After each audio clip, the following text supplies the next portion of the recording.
Assalamualaikum para siswa semuanya, berjumpa lagi dengan Ibu Tami di sini. Kita akan mempelajari kembali kimia. Kali ini kita masuk pada redoks bagian yang kedua ya. Nah, nanti harapannya kalian memiliki satu kompetensi bahwa peserta didik dapat menganalisis proses yang terjadi dalam sel volta dan menjelaskan kegunaannya. Yang kedua, peserta didik dapat menerapkan stoikiometri reaksi redoks dan hukum Faraday untuk menghitung besaran yang terkait pada sel elektrolisis. Nah, baiklah, harapannya kalian semua masih dalam kondisi sehat walafiat, ya, selalu siap untuk belajar dan harus selalu happy semuanya.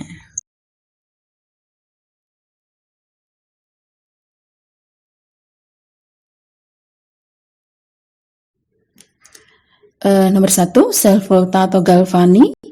Jadi yang pertama ini adalah gambar diagram sel volta atau galvani ya, seperti pada tayangan, di mana elektroda di anoda itu ada elektrodanya Zn, larutannya ZnSO4, dan katodanya adalah elektrodanya Cu, larutannya CuSO4.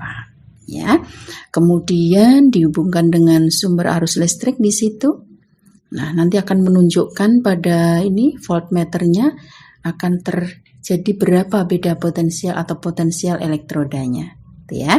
Nah, kalau menuliskan reaksi selnya, maka kalian tinggal tuliskan aja di anoda kutub negatif itu terjadi reaksi oksidasi, ya. Zn berubah menjadi Zn2+ ditambah 2 elektron.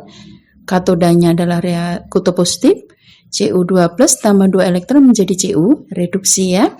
Dan reaksi selnya tinggal menjumlahkan keduanya. Nah, ini nanti akan terbentuk E0 selnya berapa.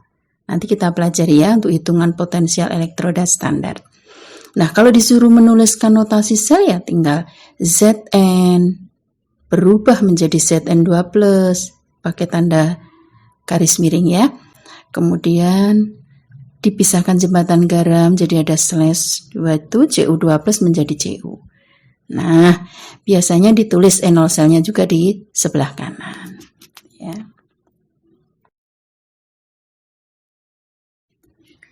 Para siswa, selanjutnya kita akan belajar tentang potensial sel elektroda standar ya, atau E0 sel biasa dilambangkan. Yaitu besarnya beda potensial atau tegangan listrik yang ditimbulkan oleh reaksi redoks yang terjadi pada sel volta. Nah, potensial elektroda standar itu sebenarnya ada dua. Ya, istilahnya POS dan PRS. Kalau POS, potensial oksidasi standar. Jadi beda potensial yang ditimbulkan pada reaksi oksidasi. Dan potensial reduksi standar itu berarti beda potensial yang terjadi pada reaksi reduksi. Nah, sekarang nanti kalian bisa perhatikan. Jadi kalau reaksinya oksidasi maka E0-nya adalah E0 oksidasi atau POS.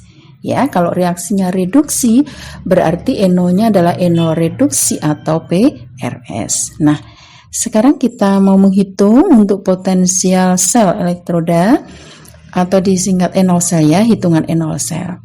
Yang pertama, E0 sel boleh kalian cari pakai rumus E0 sel sama dengan E0 katoda dikurangi E0 anoda. Jadi ini berdasarkan data PRS. Ya, biasanya soal itu diketahui data PRS-nya. Yang mempunyai PRS besar itu biasanya terjadi di katoda. Nah, karena kan katoda reaksi reduksi ya, untuk reaksi reduksi. Nah, jadi kalian nanti tinggal melihat aja data PRS-nya. Gitu ya, tanpa harus mengubah ke ruas manapun. Jadi, rumus yang pertama ini adalah berdasarkan data PRS, kemudian dipilih dulu siapa yang masuk katoda dan anoda. Biasanya katoda itu adalah yang memiliki harga PRS lebih besar. Nah, itu ya, nanti ada contoh soalnya. Yang kedua, bisa menggunakan reaksi sel. Nah, jadi diketahui data PRS gitu ya, misalnya masing-masing zat, kemudian kalian disuruh menghitung harga E0 selnya. Nah, seperti pada contoh nih. Diketahui data PRS, Zn2+ menjadi Zn, E0-nya min 0,76 volt. Kemudian Cu2+ menjadi Cu, E0-nya plus 0,34 volt. Nah, hitunglah harga E0 sel dan tuliskan notasi selnya.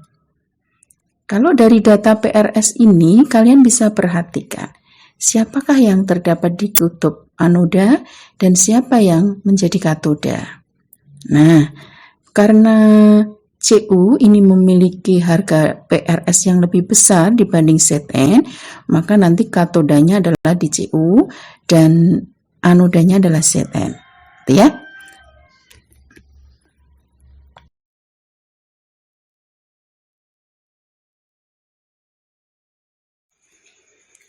Para siswa, pada contoh soal tentang hitungan E0 sel, tadi sudah diketahui harga PRS ya, daftar harga PRS.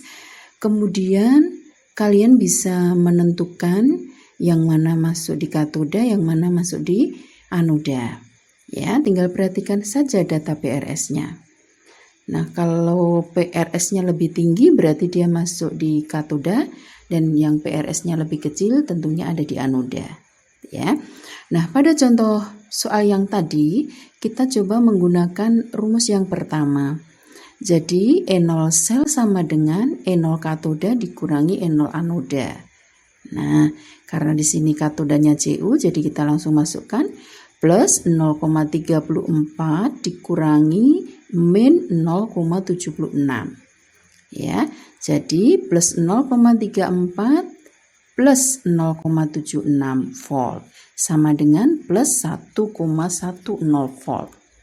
Nah, ini menggunakan cara rumus yang pertama.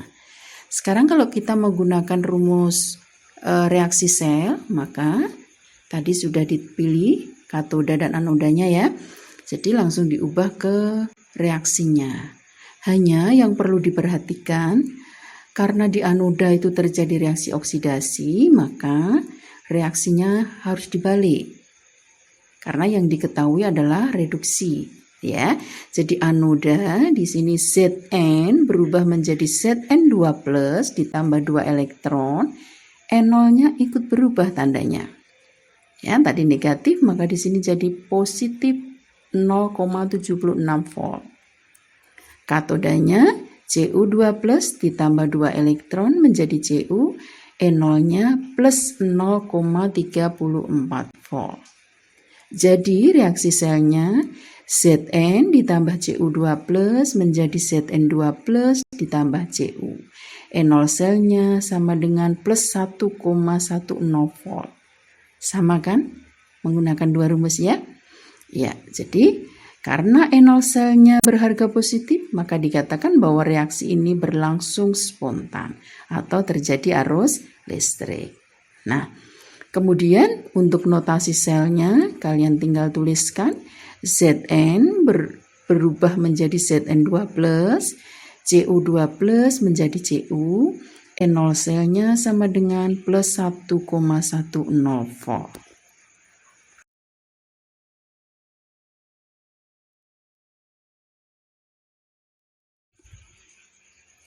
Baiklah, sekarang kita masuk pada bagian sel elektrolisa, yaitu perubahan energi listrik menjadi energi kimia. Nah, yang pertama ingin kita pelajari dulu adalah reaksi elektrolisa. Ya, kemungkinan reaksi yang terjadi di anoda mohon diperhatikan para siswa. Jika terdapat ion sisa asam oksi, PO4-3, SO4-2, NO3-, maka yang bereaksi adalah 2H2O menjadi O2 ditambah 4H+ ditambah 4 elektron. Selanjutnya, jika terdapat ion biner dan ion halogen, jadi bisa S-2, F-, Cl-, Br-, I-, maka yang bereaksi adalah 2X- menjadi X2 ditambah 2 elektron. Ya, lambang daripada halogen. Jika terdapat ion basa, OH- dari larutan yang basah, maka yang bereaksi 4OH- menjadi 2H2O ditambah O2 ditambah 4 elektron. Nah, Selanjutnya, jika terdapat logam aktif dengan elektroda aktif, maka yang bereaksi L, logamnya ya, menjadi Ln plus ditambah Ne. Ya, tergantung nanti muatan dari ion logamnya. Selanjutnya, kemungkinan reaksi yang terjadi di katoda, jika terdapat logam atau jika terdapat ion logam alkali tanah, dan Al3+, maka yang bereaksi adalah 2H2O ditambah 2 elektron menjadi H2 ditambah 2 OH-.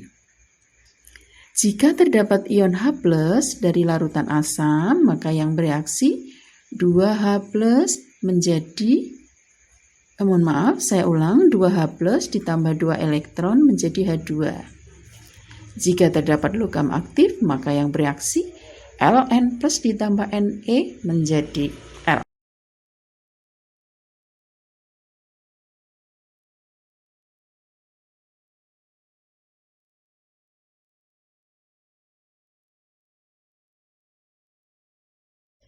Demikian pembelajaran kita pada pagi hari ini. Anak-anakku semuanya, saya berharap untuk tetap berlatih, belajar, supaya kalian lebih mudah untuk menyelesaikan segalanya.